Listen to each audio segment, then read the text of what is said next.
There are some things people never tell you before becoming an English teacher. Hello, welcome to a new episode of my podcast series. So in this podcast, I will talk about being an English teacher, especially an online English teacher, and it will be a podcast of my confessions, actually. If you haven't listened to or watched the last episode of my podcast, it should be over here. The first thing I would like to confess is my English level somehow deteriorated after starting teaching English. I think the reason behind this is because I speak A1 or A2, usually with my students, and I don't use advanced vocabulary anymore. Most of the time I speak English because I teach English. Like I speak English during classes. And besides my classes, I haven't been speaking English that much. So I feel like using a level of English which is lower than my actual level has resulted in my English deteriorating a little. I'm not saying, oh my god, I forgot my English, I can't do anything anymore. I don't mean that. But because I got used to using easy vocabulary, easy grammar, I think I now form my sentences with those easy grammar and easy vocabulary. Do you get what I mean?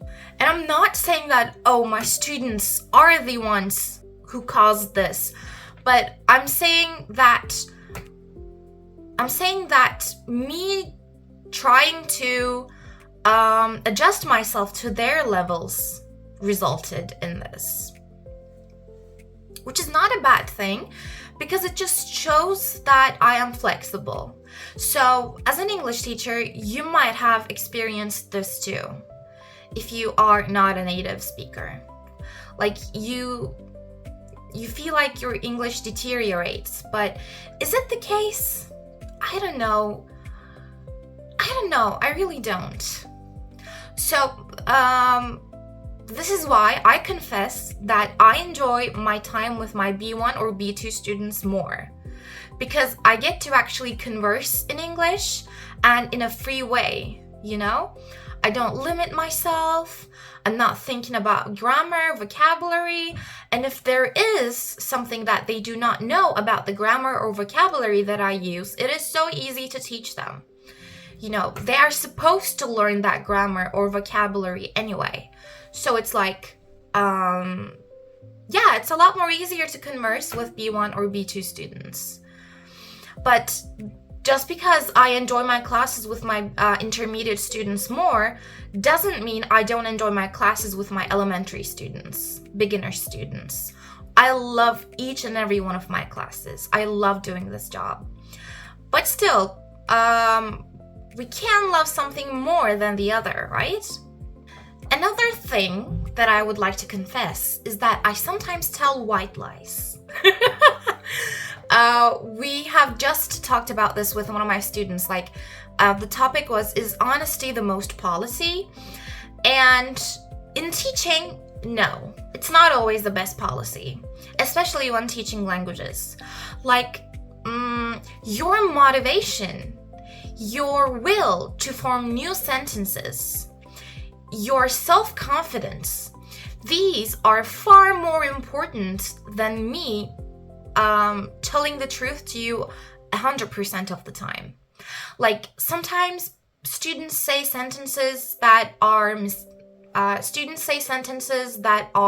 not correct. Maybe they use wrong grammar, wrong vocabulary. Maybe they mispronounce something. But even this is an effort to speak, is an effort to communicate. So we should be celebrating this. And because of this, even when they are not doing that good with their sentences, even when they are making mistakes, I always praise my students.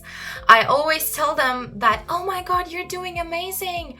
You're doing a great job right now, Because that self-confidence is much more important than me saying stuff like, okay, everything you said is mistaken.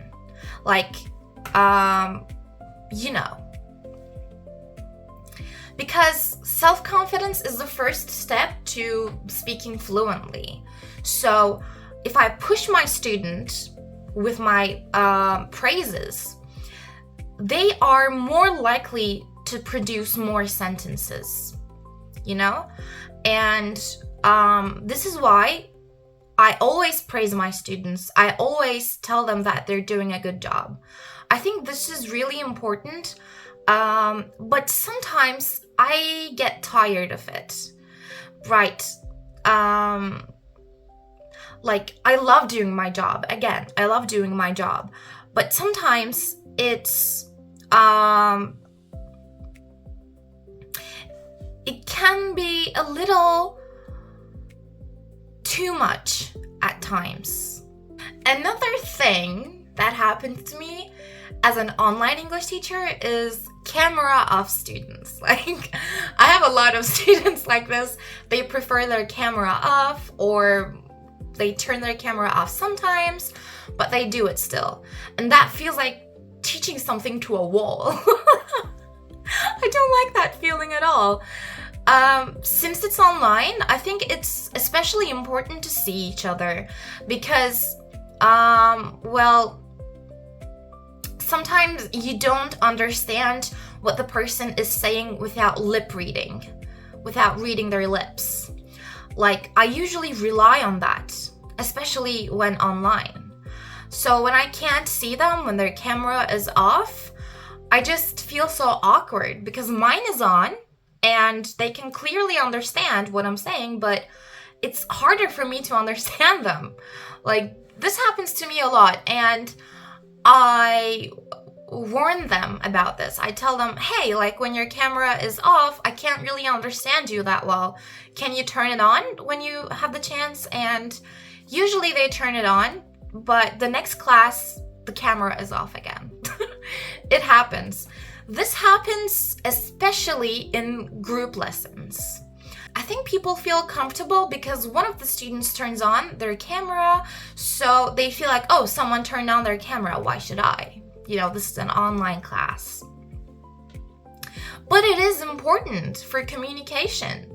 You know, most of communication is actually done through mimics and gestures, right? So it's actually much more important than what you say, those mimics and gestures. So your camera is important in an online lesson. Please, if you are a student, please turn on your camera during your classes. It makes us teachers so happy to see that someone is actually there, to see that we are not actually talking to a wall, right? It makes us so happy. Another thing that I want to confess is kind of sweet, actually. So, I think this happens especially with language teaching because as teachers, when we are teaching a language, we tend to socialize, we tend to chat with our students, right? So the more I chat with my students, the more I spend time with them, I get attached to them. Like, there are some students of mine and I am genuinely wondering about their life right now. Like, what is happening there, you know? Because they tell me, oh, teacher, this and that happened in my life and I don't know what to do. And I'm like, oh my God, maybe you should try this and that. You know, I give advices. And until the next lesson, I'm like, what happened with their life? You know, I'm wondering what happened with their life. Or, for example, some of my students, especially my male students, are interested in soccer. So whenever I see some news about soccer, I feel like, oh, what would he think right now? You know, what would he say to this? You know, what's his opinion? So like, my students become more than my students, and over time, they start to feel like my friend, which can be a disadvantage. especially because when you have to say goodbye to your student, you know. And also the balance between a student-teacher relationship and a friend-friend relationship has to be protected. So sometimes that balance kind of doesn't work out that well, and I try my best to keep it at the middle. Like, I'm your friend, yes, because like, I'm your friend, but I'm first your teacher. So yeah, that authority can be hard to create, but it's worth it. I like being friends with my students, but again, I get attached to them. And I get attached to people so fast. That's my personality. I get attached to people so fast. So with my students, I get attached to them fast too. Like, it's, I don't know, is it just me? I don't think it's just me. Another thing that I would like to confess on behalf of all teachers is that we get nervous too. Like, during a first class, students may get nervous, may worry about how it's going to go, or there might be an awkward silence between the student and the student might feel like, ugh, what to do now, you know. These happen to us teachers too. Like, during a first class, I usually get the butterflies in my stomach, and I feel like, oh, I know what I'm going to do, but what if I can't do it? What if it doesn't work with the student? You know, I get nervous, and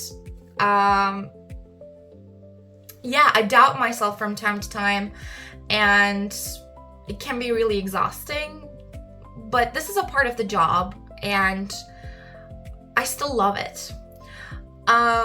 Those awkward silences, for instance, sometimes I do not know what to say, and I keep saying like, yes, okay, well, I keep saying stuff like this, and I just hope it helps with the silence. So I usually plan my lessons before classes, and I have the plan open in a different tab, and I usually follow that plan. So when I'm on the tab of classroom, I talk with my student, etc. But sometimes I have to go back to the lesson plan tab, and during that time there is this silence, which is like quite awkward, and I always go like, yeah, now we will do this, yeah. I'm like that all the time. And it feels so weird, but I don't know if there's anything I can do about it. And sometimes I create some activities to do together. For example, the activity that I do the most is Would You Rather activity.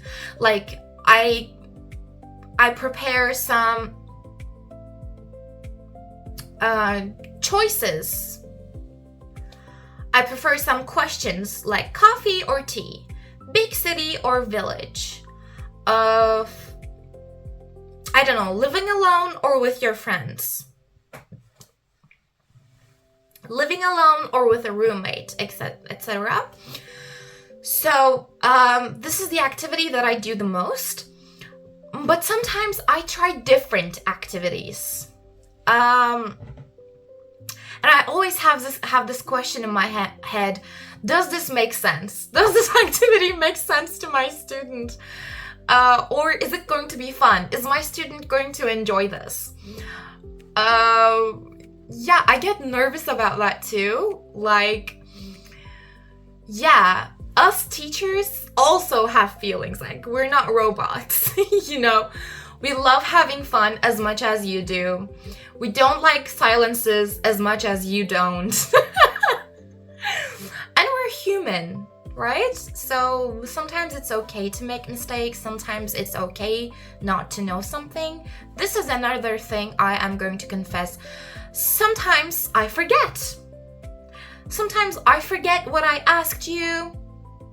Sometimes I forget that you said something to me. Sometimes I forget that I gave homework to you. Sometimes I forget vocabulary. This happens. And this is just because we're humans. And it's not a bad thing. It just shows you that we are not that different. You know, we are not that different. You know,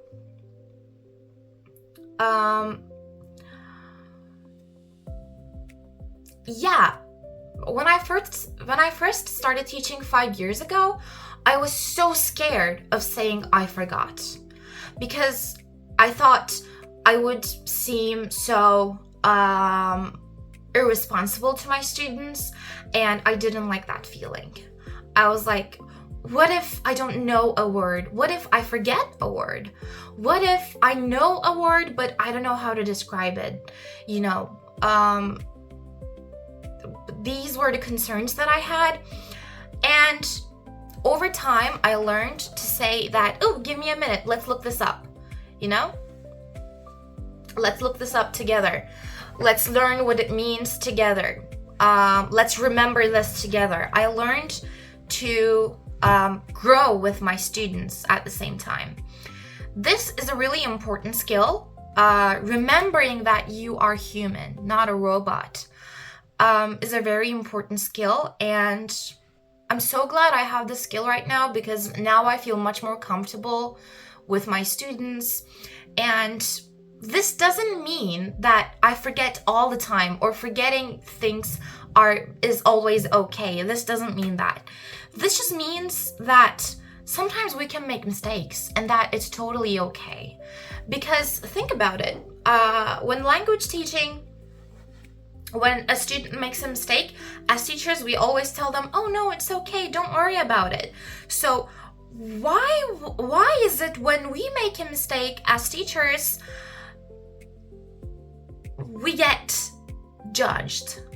We shouldn't, because we're human too. We are allowed to make mistakes. I mean, not all the time, but sometimes we can make mistakes, and that's totally okay. And I'm so glad I know this at the moment, because this genuinely helped me feel much more confident in myself. And now I seem confident too. And when I don't, my students understand me. Like, she's usually confident, she knows what she's doing, but sometimes she can make mistakes, or she can forget things, or, you know, stuff like that. Another thing is that, again, as I said, we love to have fun as much as you do. So I usually record my classes with the students who allow it. And looking back at them and seeing how much fun we had together is just so precious to me. Is the most precious thing to me, honestly. Because, like, creating that rapport between you and your student is really hard, especially if you're an introverted person, but thank God I'm an extrovert. And, like, I like communicating with people, and I like explaining things, I like teaching things. So I think teaching was the right job for me. And well, anyway, again, having fun with my students is probably my favorite thing in this world. Sometimes, like, I'm going to show you a video right now. Merhaba, hello. Selam. Well, today we are talking about past simple. Can you think of examples? Today I went pharmacy. Went to the pharmacy. I walked yolun. Path. Bilmiyormuşum zaten. Ne demek istemiştin? Yolda yürüdüm diyecektim de diyemedim. I walked on the pathway diyelim. Pathway. irregular verbs. Do you know them? Yes. What happens with irregular verbs? Verbs change. Uh-huh. Yes. Verbs change entirely. Yes. Do you know what entirely means? Şimdi sana bir şey göstereceğim. Ama kafanın karıştığı anda, çünkü karışabilir, beni uyar, tamam mı? Çok korkuyorum. Yardımcı fiilin ne olduğunu konuşacağız. Onu şey yapmıştık. Direkt. Ha, aynen diddi, güzel hatırlıyorsun. Ben burada ne demeye çalışıyorum? Peki. Bilmiyorum. Çok güldürdün beni. Allah da seni güldürsün. In this video,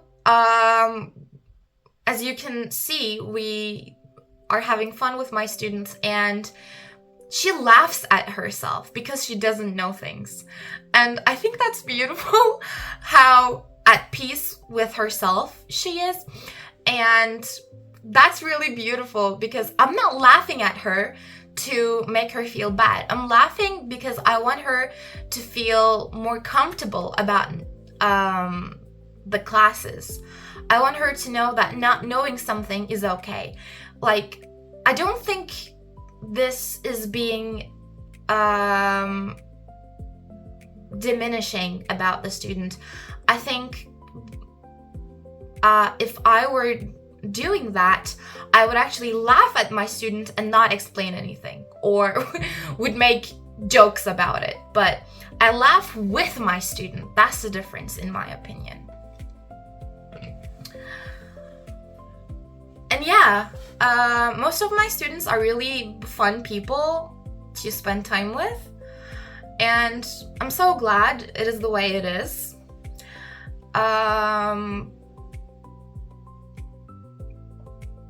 I just feel so lucky to be able to do this. And I want to do this for the rest of my life. Until my last breath, I want to keep teaching. Teaching languages is honestly one of the most rewarding things I have ever done. And I never want to miss this feeling. So, again, it's just a beautiful thing. And seeing their progress over time is just one of the best feelings in this world. So I guess these were my confessions. My confessions were mostly positive confessions, not like negative confessions. I know, but like, I don't have anything bad to say about this job. Yes, it can be exhausting at times. Yes, it is really time consuming because, you know, apart from actually teaching, you have to do documenting, create activities, lesson planning, etc. So it's like really time consuming. Like, even when you are not in your work hours, you still work. So it requires a lot of dedication, and yeah, so it can be a little exhausting at times. But honestly, this is the best thing that ever happened to me. The opportunity to teach English and French has been the best thing that ever happened to me. And I'm so glad I get to do this every day. So today's podcast is coming to an end. Thank you so much for listening to or watching this video, this podcast. What would you like to talk about in the next podcast? If you have anything in your minds, please write in the comments. If you like this podcast, please leave a like and subscribe to my channel so you can see more videos like this. Don't forget to write something in the comments so I can continue doing this. And if you share this video with someone, that would be much appreciated. Oh, by the way, don't forget to turn on the notifications, alright? Then I'll see you in the next video. Bye-bye!